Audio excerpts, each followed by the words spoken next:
बिस्मिल्लाहिर्रहमानिर्रहीम। अस्सलाम वालेकुम अज़ीज़ तलबा, उम्मीद करती हूँ आप सब खैरियत से होंगे। अल्लाह के फजल करम से मैं भी खैरियत से हूँ। प्यारे बच्चों, आज तारीख़ है 9 सितंबर 2021 और दिन है जुमेरात।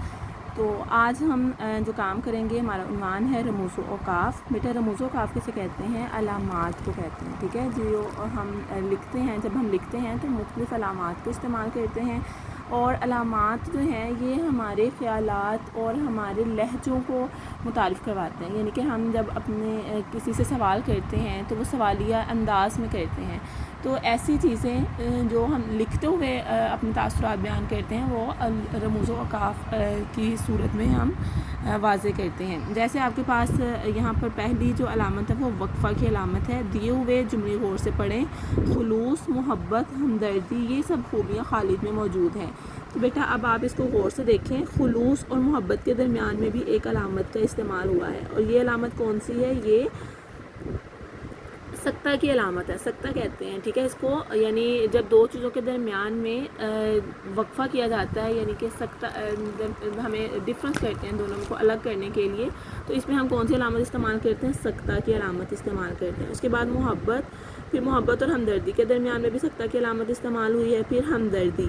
अब खुलूस, मोहब्बत और हमदर्दी, इन तीनों को अलग करने के लिए हमने सक्ता की अलामत इस्तेमाल की, लेकिन जैसे ही हमने इन तीनों की निशानदेही कर दी तो फिर हमें इन तीनों की वजाहत करनी है। और इसकी वजाहत के लिए जो हम अलामत इस्तेमाल करेंगे वो वक्फ़ा की अलामत होगी, यानी कॉमा लगा के नीचे एक छोटा सा नुक्ता लगाया गया है जिसे डॉट भी कहते हैं, तो हम इस अलामत को वक्फ़ा की अलामत कहते हैं। ये सब खूबियाँ खालिद में मौजूद हैं। ठीक है, अब आपको पता चल जाना चाहिए कि जो दो चीज़ों में डिफरेंस बताए हमें, इन दोनों में फ़र्क बताया, उसको हम कहते हैं सक्ता। और जब इन चीज़ों में फ़र्क बताने के बाद हम इनकी वजाहत करते हैं, जो हम अलामत इस्तेमाल करते हैं, उसको कहते हैं वक्फ़ा। और जब हमारा जुमला मुकम्मल हो जाता है, जैसे ये सब खूबियाँ खालिद में मौजूद हैं, यहाँ हमारी बात मुकम्मल हो गई है, तो बात मुकम्मल हो जाने के बाद हम ख़त्मा की अलामत इस्तेमाल करते हैं। जैसे मैं आपको मिसाल के तौर पे दोबारा से पढ़ के दिखा रही हूँ। खुलूस, मोहब्बत, हमदर्दी, इन तीनों में फ़र्क करने के लिए हमने, या इन तीनों को अलग करने के लिए हमने जो अलामत इस्तेमाल की वो सक्ता की अलामत है। इसके बाद हमने इन तीनों की वजाहत करने के लिए जो अलामत इस्तेमाल की वो वक्फ़ा की अलामत है। इसके बाद इन की बात मुकम्मल हो जाने के बाद, हमारा जुमला मुकम्मल हो जाने के बाद जो हमने अलामत इस्तेमाल की वो सक्ता की अलामत है, ख़त्मा की अलामत है, सॉरी, ये ख़त्मा की अलामत है। ठीक है, अब वादी मरी, वादी कागान, वादी नीलम, अब ये भी इसी तरह तीनों जगहों के नाम हैं।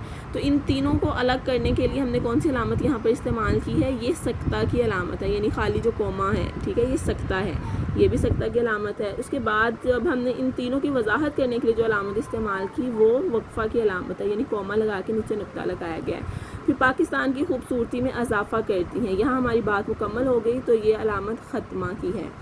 अब ऊपर दिए हुए जुमलों में वक्फ़ा की अलामत लगाई गई है जब कई लफ्ज़ों के दरमियान सक्ते का इस्तेमाल होता है, तो आखिरी टुकड़े से पहले वक्फ़े की तवालत बढ़ जाती है। यानी जो आखिरी टुकड़ा किसे कह रहे हैं? जैसे मैंने अभी आपको वादी नीलम के बारे में बताया, ये आखिरी टुकड़ा है। जब इसकी बात यहाँ पर ख़त्म होगी, वादी नीलम के बारे में हमने बता दिया। अब इन तीनों की तफसील के लिए कि हम इन तीनों को बता के हम क्या बताना चाह रहे हैं, तो ये भी वक्फ़ा की अलामत इस्तेमाल हुई। यानी जैसे जब कई लफ्ज़ों के दरमियान सक्ते का इस्तेमाल होता है तो आखिरी टुकड़े से पहले वक्फ़े की तवालत कदरे बढ़ जाती है, यानी कि इसके बाद कदरे तवालत बढ़ जाती है। आखिरी टुकड़े से पहले जो उसकी तवालत है वो कदरे बढ़ जाती है।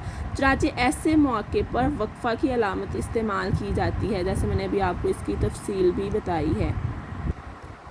अब हम सफ़ा नंबर 19 पर अपना काम कर रहे हैं कि दिए हुए जुमलों में मुनासिब जगह पर वक्फ़ा की अलामत लगाकर जुमले दोबारा लिखें। जैसे कि अभी हमने काम किया, तो अब हमने क्या करना है? हमने वक्फ़ा की अलामत लगानी है। टोट बटोट की मोटर कार, टोट बटोट ने खीर पकाई, टोट बटोट एक अफसर है। ये सब सूफ़ी ग़ुलाम मुस्तफ़ा तबस्सुम की मशहूर नज़में हैं। तो बेटा अब यहाँ पर मुझे बताएं ज़रा तफसील, ये वक्फ़ा की अलामत कहाँ आएगी? ठीक है, टोट बटोट एक अफसर है। ठीक है, यहाँ पर अफसर है के बाद हम यहाँ पर वक्फ़ा की अलामत लगाएंगे। अज़ीज़ तलबा, अब आप देख सकते हैं कि जैसे टोट बटोट की मोटर कार, टोट बटोट ने खीर पकाई, टोट बटोट एक अफसर है। ठीक है, इसके बाद हमने यहाँ पर इसकी अलामत लगाई है तफसील, यानी कि कोमा लगाया और उसके नीचे हमने नुक्ता लगाया है।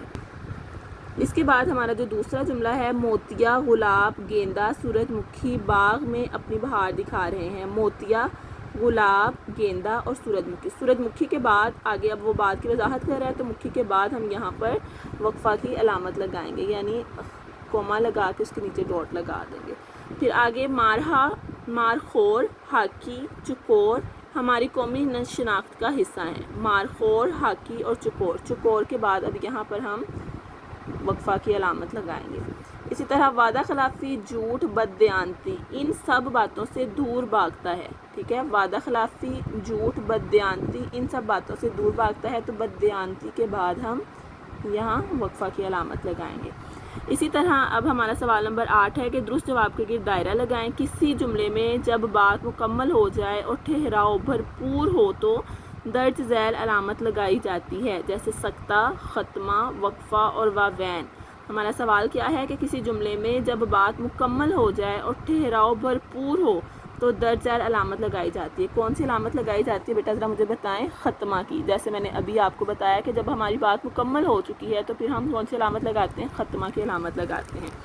اسی طرح اب ہمارا دوسرا ہے اردو، قرآن، اشاریہ یہ مثالیں ہیں۔ اردو، قرآن اور عشاء یہ مثالیں ہیں، اس میں معرفہ کی، اس میں عام کی، اس میں نکرہ کی، اسم ضمیر کی۔ اب دیکھیں بیٹا، اردو، قرآن اور عشاء یہ کس کی مثالیں ہیں، اسم معرفہ کی۔ اردو، قرآن اور عشاء یہ تینوں خاص چیز کے ناموں کو ظاہر کرتے ہیں، خاص چیزوں کے ناموں کو ظاہر کرتے ہیں۔ اردو بھی زبان ہے، قرآن خاص کتاب ہے اور عشاء خاص نماز ہے، تو ہم اسے اسم معرفہ کہیں گے۔ پھر آگے اس علامت کو کہتے ہیں، یعنی یہ والی جو علامت ہے، تو میں نے ابھی آپ کو بار بار بتایا یہ سکتہ کی علامت ہے۔ پھر کسی بھی عام چیز، جگہ یا شخص کے نام کو کہتے ہیں اسم ضمیر، اسم خاص، اسم معرفہ اور اسم نکرہ۔ جی کیا کہتے ہیں، اسم نکرہ۔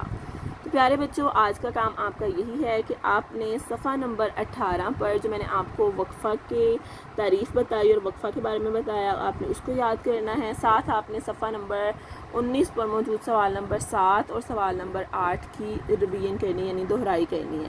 اب آپ نے کیا کرنا ہے کہ ان کو اچھے طریقے سے ان کو سمجھنا ہے، اور ان میں سے آپ نے سوال نمبر جو 7 ہے اس کو آپ نے نوٹ بک پر خوش خط تحریر کرنا ہے۔ سوال نمبر 7 کو آپ نوٹ بک پر خوش خط تحریر کریں گے، اور ساتھ جو میں نے آپ کو علامتیں بتائی ہیں ان علامتوں کا استعمال کریں گے، تو پھر آپ کو اس کے بارے میں اچھی طرح سے سمجھ آ جائے گی کہ آپ نے یہ سوال کیسے حل کرنا ہے، اور وقفہ کی اور سکتہ کی اور ختمہ کی علامت کہاں اور کب استعمال کرتے ہیں۔ امید کرتی ہوں آپ کو آج کے سبق کی اچھی طرح سے سمجھ آ چکی ہوگی۔ اپنا بہت سا خیال رکھیے۔ اللہ حافظ۔